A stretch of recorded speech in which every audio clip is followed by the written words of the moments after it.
hocam size.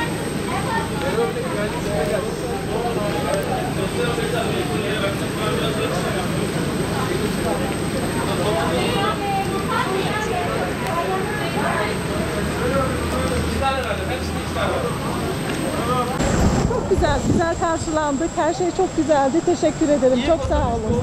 Her şey çok güzel. Türkiye'ye teşekkür ederiz. Kıbrıs'tan geldik. Uzun zamandır bekliyorduk bunu zaten. Teşekkür ederiz. İlgilenen, ilgi gösteren herkese. Türkiye Ramazan bayramı sonucuyla geldik zaten. Ramazan'dan dolayı geldik. Herkese çok teşekkür ederim. Öncelik olarak bakanlığımızdan dolayı, büyükelçiliğimizden dolayı herkese çok teşekkür ederiz. Elinden getirdiler bizi, yalnız bırakmadılar. Devletimize Allah ziyan vermesin inşallah. Çok teşekkür ederim. İnşallah bir şey çıkmazsa memleketimize gideceğiz. Kıbrıs'taki durum nedir acaba? Kıbrıs'taki durum Türkiye'ye göre biraz daha iyi. Yani ölü sayısı falan biraz daha az. Teşhis sayısı işte dikkatli önlemlerin alınması lazım. Halkımızın bayağı dikkat etmesi gerekiyor. Çok güzel bir şey. İnsanın her zaman her koşulda ülkesinde olması çok önemli.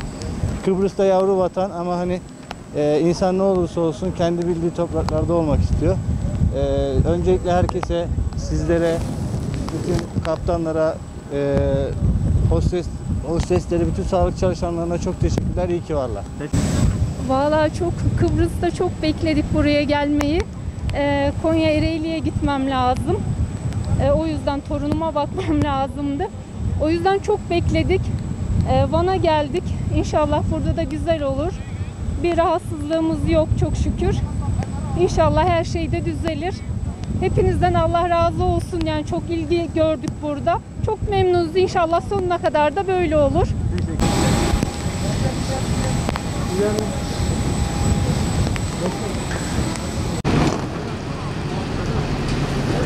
Bunlar da kaç kişi oldu? Aslında 18. 18'le beraber tamam.